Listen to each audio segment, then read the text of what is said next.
U otadžbini mojoj koračao bih samouvjeren i uvjeren da me u nevrijeme i u nemjestu neće zateći noć, već da u svakoj noći konak imam od nje. U njoj bih razlikovao svjetlost od tame i nikad mi mrkli dani ne bi osvitali, kao što me i neskrovite noći ne bi zatjecale. Tu bi se podsjećali vodeni tokovi na krvotok, nove svjetlosti na crninu prošlosti i mirni snovi na vrijeme nesna i pobjede.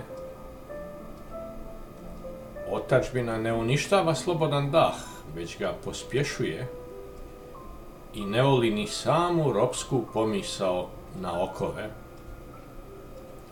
U njoj se uči razlika slobode od neslobode i bitisanja od nepostojanja, a jednako se prima stvaranje i odbija uništenje.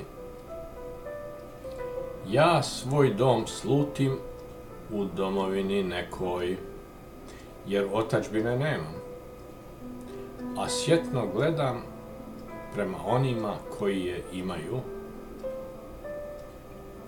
Pretvorili su moju otadžbinu u maglu i tminu.